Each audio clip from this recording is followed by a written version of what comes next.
Hey, what's going on, guys? In this video, I want to show you how to simulate rebalancing using the Drippy tool as well as the Desmos calculator. Because the Drippy tools would be paid for now, we need to use some of the funds to fund the development of the software.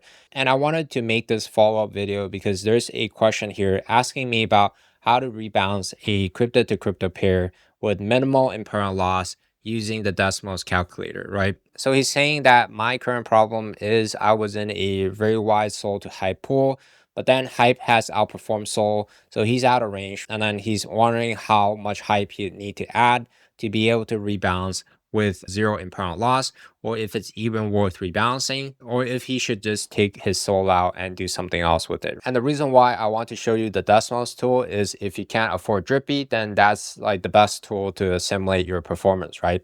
So before we start out, we have to do a crypto to crypto simulation. For the Drippy tool, you could type in Hype and then you could type in Sol here. And then we want to change the price of Hype to about 30.136. That's the current price. And this is the Hype to Sol price, right? And before we start out, we have to pick which asset we want to use as the core asset and the base asset. And if you don't know what it is, the base asset is whatever's in front and the quote asset is whatever the asset is being priced in, right? So in this case, I can set the quote asset to become Sol. And instead of Hype being priced in US dollar, which is at around like 30.3, right? Now we are pricing the Hype in Solana terms. So this means that it would take me about 0.35 Sol to buy one Hype. And if this goes down to, let's say, 0.15, then it would only take me 0.15 Sol to buy Hype, right? If Hype is outperforming Sol, then it would take me more and more Sol to swap for one Hype. And if you enter back here or wherever that you were in before, chances are you're gaining Sol in the process because your Hype is being sold to Sol on the way up, being converted to Sol. This is probably the case here for Lunchbox. So his Hype got converted to Sol, which means that he has a Sol profit, right? And in this example, I will be using Sol as the core asset. That is what we're going to be pricing in. And with Drippy, you could change this base or core asset value here. And here for this example, let's just say we started with 100 Sol just to make the numbers more easy, right? And let's just say the entry was around 0.24 or 0.25. We could do that, right? So I want to change this entry price here, 0.25. And then I could just reset this simulation price here. And for this example, I want to just ignore the US dollar value, especially when I am rebalancing, because I'm now working with Hype and Sol, right? The US dollar value does not matter as much. I want to make sure that if I started with 100 Sol, if I don't want to lock in impermanent loss, if the prices retrace back to my entry, I want to still have 100 Sol, right? If I am locking in impermanent loss, if the prices do retrace back to my entry, I would end up with less than 100 Sol. So that is kind of the test of where we would be locking in impermanent loss or not. It's like if prices go back to my entry, would I still have this 100 Sol? And you could easily end up with less than 100 Sol if you don't know what you're doing when it comes to rebalancing. And because I have no idea what range Lunchbox has, let me just take a guess. Let's just say we entered at around like 0.1 on the bottom range. And maybe the upper range is at 0.33 since he's saying that he's out of range currently, right? So let's just do 0.1 on the bottom side and then 0.33 on the upside. So at the start, we had about 26% Hype, 73% Sol. This is more of the bidding range. If 0.25 was your entry, I have no idea where the entry is, but let's just say it's at 0.25. And what I want to do now is let's just say simulate the price of Hype going to 0.35, which is what is currently the price. So we started where the position might initially got started at. Now we simulated the price moving up to the upside. You can see there's some capital gains here, about like 3.88%. And what I want to do now is do a rebalance. And you can see that if I snuggle up the upper range here to 0.35, I would be locking in some losses, right? And this is the way that some people teach you how to rebalance. I personally don't like it because, again, you are locking in some losses here, about 1.46% in this scenario. It's not a big deal if you already generate enough fees to cover that loss. But at the same time, if the APR is not high enough, or even if you're generating 20% APR, locking in about like 1.45% of internal loss is almost 1 month worth of fees, right? So you might not want to lock in that internal loss. And this number is basically saying if price goes back to 0.25, which is our initial entry, and I could simulate that for you as well, you're going to be locking in about 1.47% of losses, right? Because you did lose 1.47 SOL.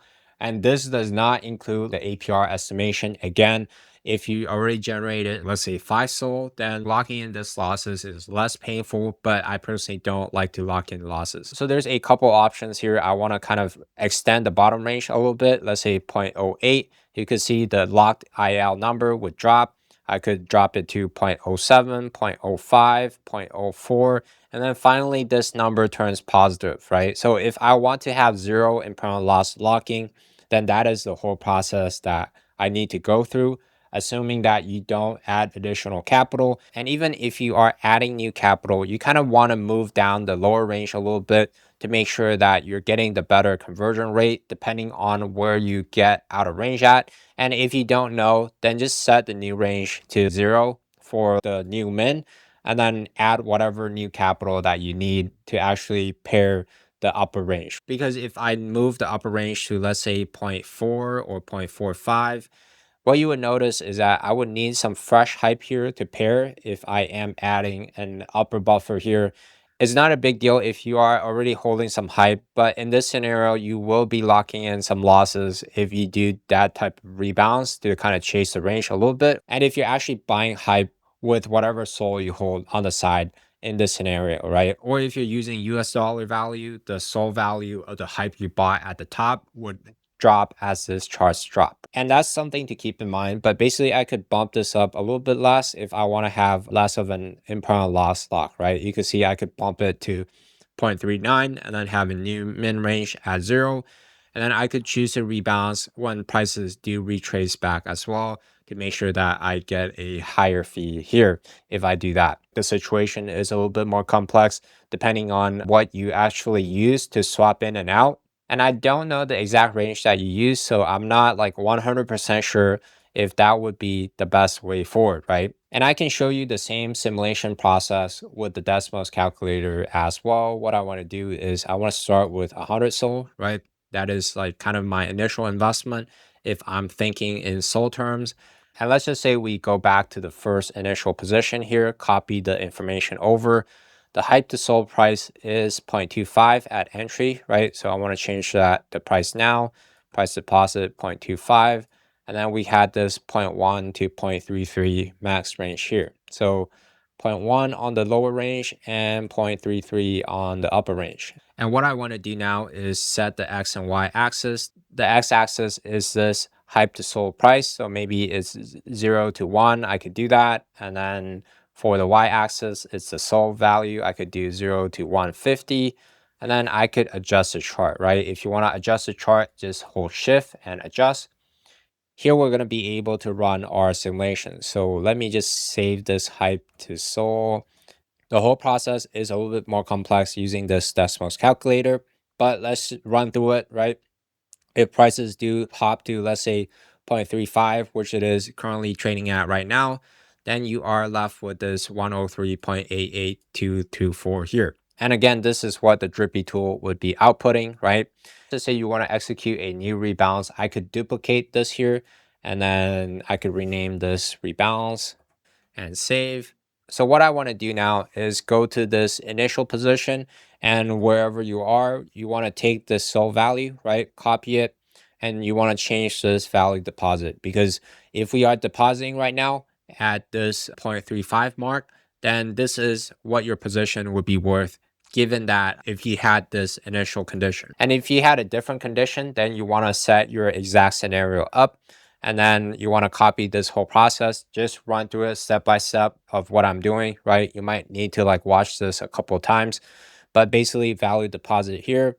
And then now I want to make sure that I change this price deposit to 0.35, right? Because that's where we redeposited. And depending on what you want to change for the range, you could simulate the performance. If we do that snuggle rebalance where it's up to 0.35 and you don't move the lower range, like what a lot of people teach, What you will notice again is if prices do drop to 0.25, you will lose a little bit of value here when you're rebalancing, right? You lost about almost 1.5% here, just like what we simulated in the Drippy tool. And again, one way to rebalance without doing that is to make sure you're extending the lower range to either zero or lower than where it is right now, right? So if you lower the range to 0.05, then you see that this is getting closer and closer to 100, which is what we want if we want to have zero impermanent loss. So 0.04, then this is here at 100.12.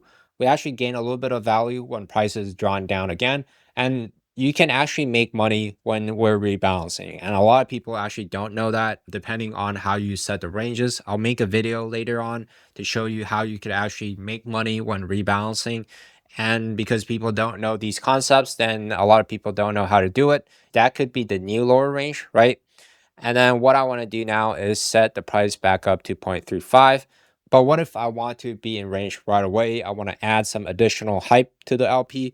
Let's say I want to bump the price upward to 0.45. What you're going to notice is that this Y value, which is supposed to be the SOL value, dropped from 100% to 84.9%, right? And then the reason why is because we need to pair some additional hype at 15.1%. But if you are just using your initial capital without any fresh hype, you will lose some value on the way down, right? The reason why is you're buying high and then prices retrace, then you are losing money because you bought some more hype at a high price, right? So if prices retrace, you will lose about 96.16 in value. And what we can also do at that time is add additional hype into the LP so that we're not actually swapping any SOL value, right? So this is the SOL value that we have, 103.88224. If we don't want to sell some of it to hype, because if I sell some, I would have to swap into about like 15.7 SOL worth of hype, right? And again, this is priced in SOL. So I can actually bump this number up a little bit to try to match this Y value to about like 103.88. If I put 20 additional SOL, then I could see that, okay, it's close to like 105.128. And let's just say I want to shave off one SOL, so like 19 additional SOL. So keep in mind of this value deposit here, we added 19 additional SOL. But ideally, you're adding some fresh hype that you had on the side into the LP if you're not buying additional hype, right? Because again, if you are buying additional hype with your SOL, you are buying it at a higher price. Or if you are using some USDC, then that's also fine as well to buy some hype. It's just that if you are thinking in terms of SOL, it gets a little bit complicated, right? And if prices do drop back to our initial entry to 0.25, we could see this simulation here at 0.25. You did lose a little bit of value if prices drop.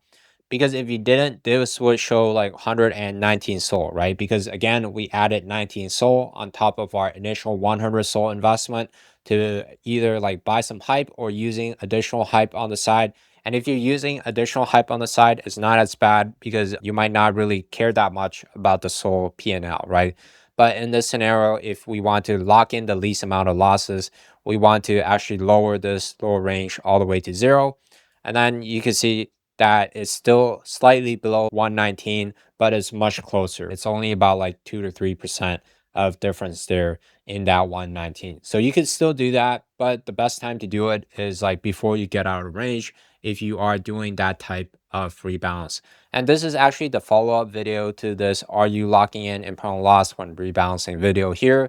I highly recommend giving it a watch.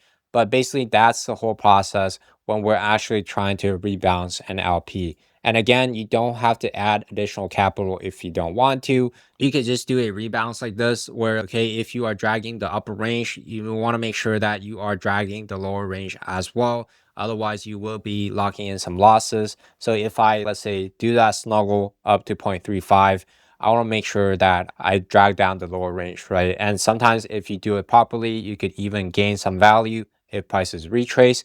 And this is what I call the expand and squeeze rebalance. And the reason why I call it this is because a lot of times we could expand this range. And if prices do retrace to, let's say, 0.25, we could always choose to squeeze the range if we want to, right? So if prices start from 0.25, jumps to 0.35, we had a zero point 0.1 to 0.33 initial range. We did an expand rebalance, so 0.35 to 0 as the bidding LP. Price then retraced all the way back to 0.25. We could choose to rebalance again back to like zero point 0.1 and 0.33 if we want, without actually locking in any losses. And you're just back to that initial range, earning the same exact APR you had initially without actually locking in impermanent loss. If anything, we locked in about 1.3, 1.4% of gains, right? The only drawdown with this strategy is that as you're waiting for the price to retrace, or when the price is kind of like falling back, when you're in this wider rebalance position here, you will be earning less APR. But you could always rebalance a little bit earlier too. Like let's say I removed the second rebalance, prices did go back to about zero point 0.3. I could simulate the effects of that, right? I rebalance at zero point 0.3 once more. In this scenario, you're going to be able to see like, okay, you're locking in about like 0.07% of impermanent loss.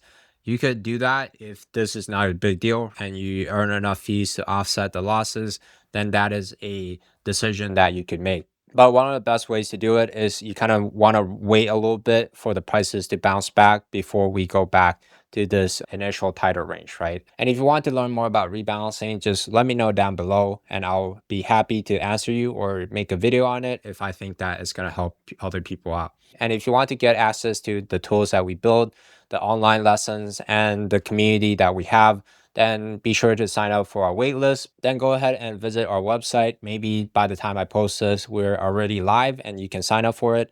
If not, then you can sign up for this waitlist. Thank you once again for watching. I hope it was helpful. I'll see you on the next video.